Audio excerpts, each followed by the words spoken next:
Assalamualaikum warahmatullahi wabarakatuh. Sampurasun, salam somya. Halo Argi Cianjur yang sudah bergabung di live Instagram RSUD Sayang dan yang sedang menonton. Kumaha damang, semoga dimanapun dan kapanpun selalu sehat. Senang sekali rasanya. Saya Grisela Dita ditemani dengan Dr. Hajah Tuti Sri Hastuti SPPD Kom MKes. Betul dok? Beliau adalah dokter spesialis penyakit dalam dan konsultan hemato-onkologi medik. Dan hari ini hari Selasa tanggal 14 Mei 2024 kita akan ngobrol-ngobrol seputar Hari Talasemia Sedunia yang sebetulnya diperingati tanggal 8 kalau nggak salah ya dok ya, 8 Mei 2024 atau setiap 8 Mei. Boleh untuk warga Cianjur yang punya pertanyaan seputar talasemia, boleh banget silahkan tuliskan pertanyaannya di kolom komentar, jadi biar nanti langsung ditanyakan ke dokter kita semua ini. Oke dokter, kumaha damang? Alhamdulillahirabbil alamin. Terima kasih. Assalamualaikum warahmatullahi wabarakatuh. Waalaikumsalam dan semuanya. Oke dokter, alhamdulillah ini dia dokter kebanggaan kita, Dokter Tuti yang super duper sibuk banget dan cekatan sekali gitu. Kalau aku ngelihat gitu ya, kalau lagi papasan di jalan sama dokter jalannya cepet banget gitu, aku bingung.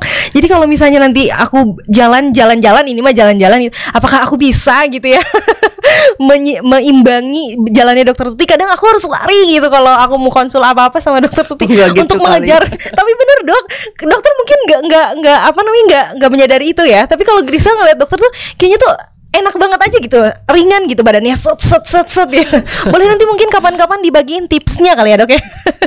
Karena dokter dari pagi sampai kayaknya petang banget tuh udah semua pasien aja gitu kayaknya dok ya. Hidup demi pasien gitu dok. Tapi semoga dokter sehat selalu deh ya, dimanapun dan kapanpun selalu lancar. Karena dokter juga salah satu dokter satu-satunya dokter kanker di sini gitu ya. Jadi aduh pokoknya udah deh the best banget dokter. Oke, balik lagi ke tema dok. Kita hari ini akan membahas mengenai talasemia dalam rangka Hari Talasemia Sedunia yang diperingati tanggal 8 Mei 2024. Sebetulnya kita kayaknya juga sudah pernah podcast dengan tema yang sama di tahun yang lalu ya. Jadi tiap tahun kita akan terus melaksanakan ini tentunya untuk meningkatkan awareness tentang talasemia. Mungkin kita akan recall lagi kali ya dok ya, dimulai dari awal apa sih talasemia gitu loh dok. Boleh dong dok dijelasin. Oke, terima kasih. Jadi kita dalam rangka tadi Gesel udah mengatakan kita dalam rangka Hari Talasemia Sedunia ya, yang diperingati setiap tahun di tanggal 8 Mei. Tanggal 8 Mei. Sebenarnya harusnya tidak perlu harus nunggu 1 tahun sekali ya. Iya betul. Sebenarnya kita tidak gitu juga. Iya, ini gitu. Hanya kebetulan momennya seperti itu. Karena setiap saat pasti kita akan selalu sharing tentang apa itu talasemia, karena talasemia kan seperti sudah disampaikan sebelumnya ya, kita reminding lagi. Talasemia itu salah satu kelainan darah di mana gen pembentuk sel darah merah tidak berfungsi secara maksimal, sehingga orang yang terkena talasemia itu memang dia gangguan gen. HB itu dibentuk ya, hemoglobin itu dibentuk oleh suatu gen. Nah gennya itu terganggu, rusak. Karena gen yang terganggu, otomatis memang untuk saat ini belum ada obat yang sangat spesifik supaya memperbaiki itu. Jadi orang talasemia otomatis memang akan mengalami kondisi anemia sepanjang hidupnya. Sepanjang hidupnya dong? Sepanjang hidupnya. Karena pada ini kita simpelnya ya, pada orang normal itu eritrosit HB itu umurnya 3 bulan. Jadi dia dibentuk, beredar dalam tubuh seseorang. Setelah 3 bulan dia dihancurkan oleh limpa, dibentuk yang baru lagi, dan seperti itu. Jadi orang dalam keadaan normal namanya. Nah pada orang talasemia karena terganggu gennya, sehingga hemoglobin yang terbentuk itu tidak bagus bentuknya. Jadi dia akan dihancurkan lebih cepat. Harusnya 3 bulan, mungkin dia sebelumnya udah dihancurkan. Jadi orangnya akan selalu dalam kondisi HB yang rendah, seperti itu. kurang dari normal. Jadi kita harus selalu bantu dengan transfusi gitu untuk talasemia seperti itu. Jadi selama hidupnya pun berarti harus terus melakukan, sangat tergantung dengan transfusi darah yang darah diberikan secara rutin, biasanya sebulan 2 kali. Tapi sebenarnya ada 3 ini thalassemia itu, ada thalassemia mayor, intermedia, ada minor. Boleh dijelasin ya dok satu-satu? Kalau yang mayor itu yang bergejala, memang orang tuh HB-nya nggak pernah normal, selalu di bawah 12. HB normal rata-rata ya. Ini kita bicara dewasa ya. Karena kalau anak itu tergantung usia. Usia sekian bulan, usia 1 tahun tuh kan, batasan HB-nya berbeda sedikit.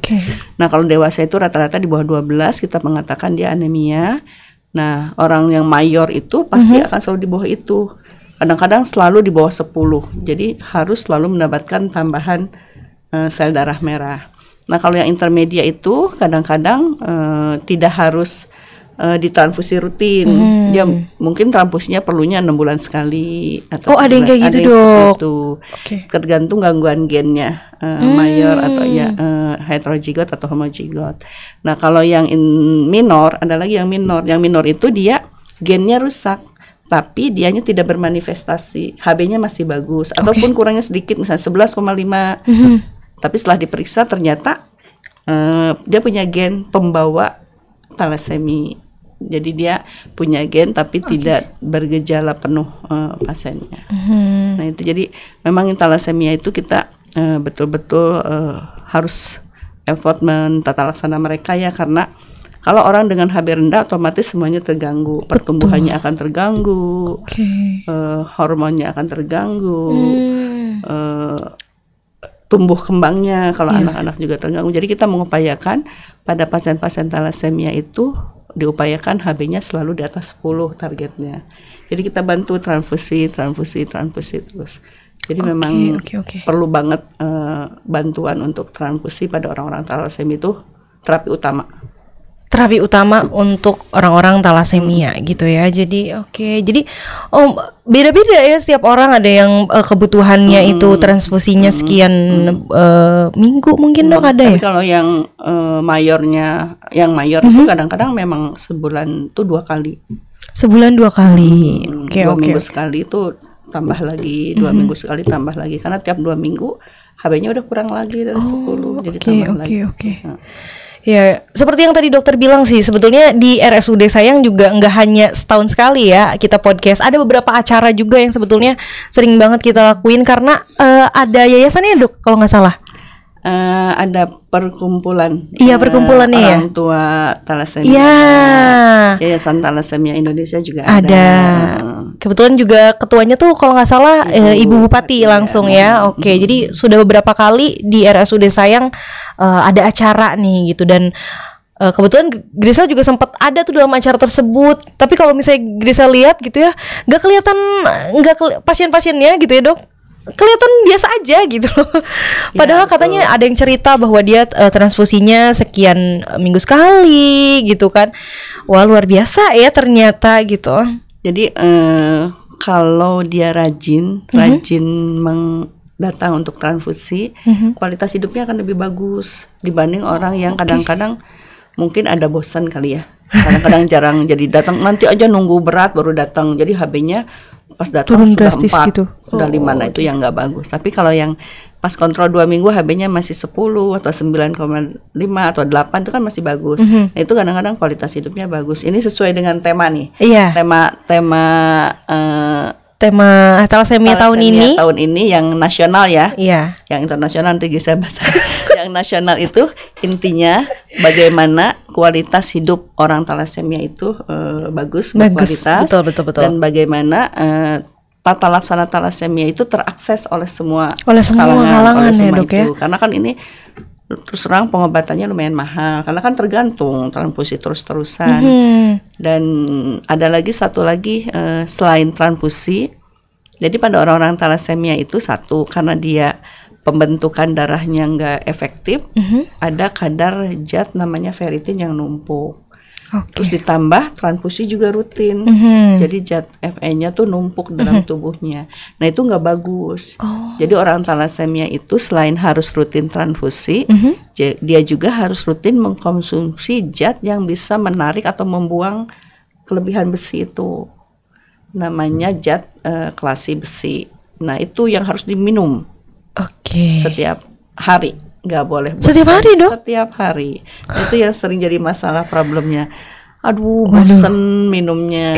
Padahal dengan rutin minum kelasi besi itu pasien-pasien akan lebih bagus karena kan besinya nggak numpuk di jantung, nggak numpuk di lambung, nggak numpuk di hati, akan ketarik. Jadi racunnya nggak numpuk. Jadi PR-nya pada orang-orang pasien thalassemia itu keluarganya, sekitarnya harus mengingatkan transfusi rutin dan minum kelasi besi. Betul, itu dia berarti pentingnya memperingati setiap tahunnya ini kan. Jadi awareness masyarakat, keluarga, lingkungan sekitar dari pasien thalassemia juga sangat penting. Karena itu tadi ya, kita aja minum obat gitu ya, kalau lagi sakit rasa-rasanya misalnya obatnya untuk 3 hari gitu, itu kan malesnya minta ampun. Ini dia harus minum setiap hari, kemudian juga harus transfusi sekian dengan waktu yang sudah ditentukan seumur hidup. Itu otomatis PR banget gitu.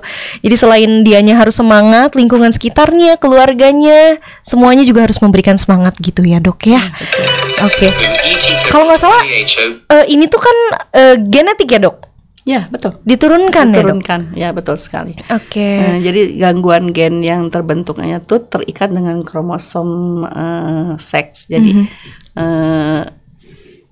sangat-sangat diturunkan.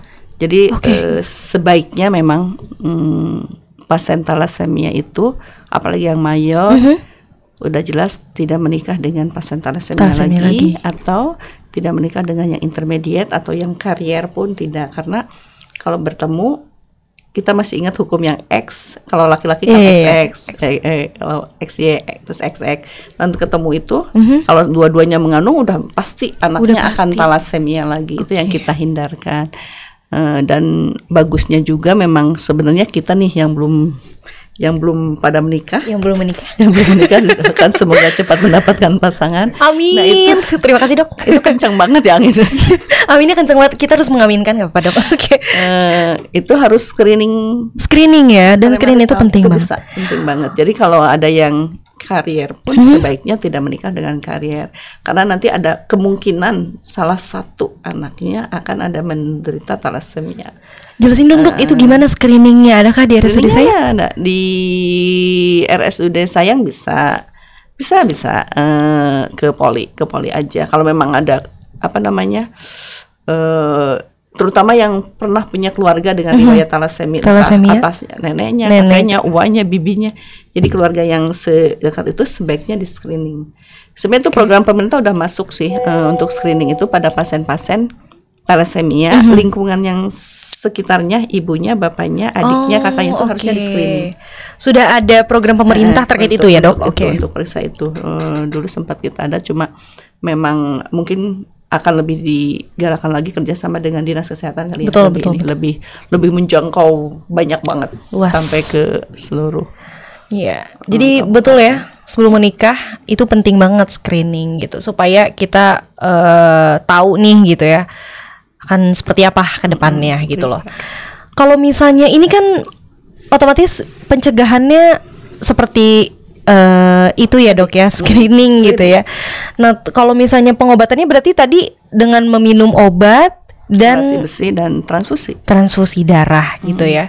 Tapi kalau misalnya soal makanan gitu, minuman, adakah yang sebenarnya tidak secara langsung ya, karena itu kan gangguan gen ya. Jadi tidak berhubungan secara langsung dengan makanan, kecuali beberapa makanan yang memang menambah penyerapan zat besi. Nah itu yang dikurangi, kayak teh katanya itu kan menambah penyerapan, jadi sebaiknya dihindari yang gitu. Tapi secara spesifik sebenarnya nggak ada, karena itu gangguan gen. Oke, asal lifestyle-nya aja mungkin kita sehari-hari. Kalau soal lifestyle deteksi dini. Deteksi dini udah itu ya kuncinya. Karena kalau memang gennya sudah terganggu untuk thalassemia, memang caranya menghindarinya segera deteksi, obati, tata laksana. Kalau yang belum terjadi ya hindari. Karena sebenarnya targetnya kalau tahun lalu memang targetnya kita pengennya pertumbuhan thalassemia itu 0. 0 itu maksudnya jangan sampai ditemukan lagi pasien thalassemia yang baru. Karena kita kan lakukan pencegahan, screening. Iya, screening itu tadi ya dok ya. Tidak akan ada lagi pasien-pasien atau bayi-bayi dengan kan thalassemia itu kadang-kadang didiagnosa sejak bayi. Sejak bayi. Jadi kalau ada pasiennya bayi di sini dok? Ada pasien bayi, ada anak-anak ada. Lebih banyak anak-anak malah, dewasanya cuma 30-an kalau nggak salah, yang anak-anaknya kan lebih dari 100. Jadi lebih banyak anak-anak karena ini kan kelainan gen. Jadi kalau dia yang mayor dari kecil sudah bergejala, anaknya lemes, pucat, bayinya nggak mau makan, rewel. Nah itu cepat-cepat harus diperiksa harusnya, karena dengan sedini mungkin dia akan bagus. Tadi kan tujuannya kita meningkatkan kualitas hidup pasien-pasien thalassemia. Kalau dulu karena transfusi belum bagus, kelasi besinya belum bagus, kadang-kadang memang survival namanya. Daya tahan berapa tahunnya tuh sebentar banget, kecil udah meninggal, SD meninggal. Tapi sekarang dengan kualitas transfusi yang lebih bagus, kelasi besinya bagus, banyak sekali pasien thalassemia yang sampai sudah bisa berkeluarga, punya anak. Jadi alhamdulillah, asa memang itu harus betul-betul. Kalau dulu saya jarang banget mendapatkan pasien thalassemia dewasa. Kalau sekarang kan pasien thalassemia dewasa juga ya dari kecil ya bertahan sampai udah ada yang berkeluarga gitu. Asal memang tadi kualitas hidup rutin dia menjaga ini rutin transfusi dan kelasi besinya. Konsisten dan tekun adalah kunci gitu ya.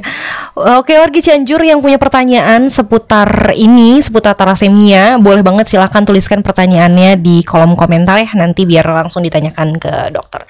Berarti ini juga kita nih sebagai masyarakat umum gitu ya dok, tentunya penting sekali untuk kita juga ikut program donor darah. Karena ini sangat-sangat kunci untuk pasien-pasien dan teman-teman kita di thalassemia gitu kan. Kalau nggak ada, karena ini kan otomatis pasien beda-beda gitu kan, golongan darah, kecocokan darah gitu kan. Jadi makanya untuk warga Cianjur nih gitu yang merasa sehat gitu kan, ayo donorkan darah. Kebetulan juga di RSUD Sayang setiap 2 bulan atau 3 bulan sekali itu ada gitu. Siapa tahu mungkin warga Cianjur ada yang mau ikutan donor darah, boleh langsung aja juga bisa datang ke PMI ya dok ya. Jadi nanti darahnya juga langsung dan akan sangat bermanfaat itu karena penting sekali untuk teman-teman kita di thalassemia. Oke, mungkin sudah ada beberapa pertanyaan yang masuk. Jadi akan aku coba tanyakan satu persatu pertanyaan yang akan aku coba bacakan. Oke, pertanyaan yang pertama dari Ibu Puspita Puspa. Assalamualaikum dok, mau tanya gimana caranya mengetahui thalassemia pada anak, dan apakah thalassemia pada anak bisa sembuh dok? Makasih dok. Oke, mungkin ciri dan gejalanya lagi kali ya dok ya. Selain kan tadi kita kalau misalnya screening dari orang tuanya, dari keluarga inti mungkin gampang ya dok, tapi kalau misalnya udah sampai kakek nenek itu kan sulit banget gitu. Ini pertanyaannya bagus ya. Waalaikumsalam warahmatullahi wabarakatuh. Jadi bagaimana caranya, kita kan takut nih kita punya anak kecil, ini anak saya thalassemia nggak ya? Iya. Tadi kan dikatakan kalau thalassemia itu gejalanya kekurangan sel darah merah. Jadi dia akan anemia, HB-nya akan rendah. Nah ini untuk yang bergejala ya. Jadi pada anak-anak itu lihat kan, kalau anak-anak tuh ada tumbuh kembang ya, ada apa sih? KMS ya dulu mah, sekarang masih ada nggak sih? Bukunya gitu ya? Ada buku kayak gitu, buku tumbuh kembang. Nah, umur sekian harus sudah bisa apa, umur sekian harus sudah bisa apa. Itu penting sekali karena dengan melihat itu, kalau misalnya anak harusnya sudah bisa merangkak, tapi pada saat usia tertentu dia belum bisa, nah kita harus lihat, harus periksa. Atau anaknya lemas, lebih banyak tidur, tidak mau menyusui, nah itu juga lihat. Dan yang paling gampang sebenarnya lihat pucat atau tidak. Kalau misalnya dia anemi itu harus dicari sebabnya. Karena selain thalassemia sebenarnya penyebab anemi juga banyak, tapi ya kita harus pastiin. Jadi kalau ada anak yang lemas, pucat, segera berobat. Minimal ya bawa ke puskesmas, bawa ke dokter umum. Nanti kalau memang curiga kan nanti akan dibawa ke dokter anak gitu. Nanti akan dipastikan apakah thalassemia penyebab aneminya atau tidak. Kalau dia sudah anemi, nanti penyebab caranya ada pemeriksaan namanya morfologi darah tepi dulu, terus MCP, MCH, MCHC, nanti diagnosa pastinya ada namanya pemeriksaan elektroforesa HB. Itu sudah bisa di Rumah Sakit Cianjur. Sudah bisa di Rumah Sakit Cianjur. Jadi ada solusinya ya warga Cianjur ya, tinggal datang aja ke RSUD Sayang. Begitu. Jadi kalau misalnya soal sembuh dan tidak sembuh itu akan terus pasien-pasien thalassemia itu akan terus melaksanakan atau melakukan transfusi darah dan juga minum obat gitu ya dok ya. Dok, ada lagi pertanyaannya? Apakah boleh ditanyakan? Boleh. Boleh. Oke. Ada lagi pertanyaan yang masuk dari ini Bapak atau Ibu ya? Bapak, Ibu, Abekia 17. Dok, mohon maaf sebelumnya.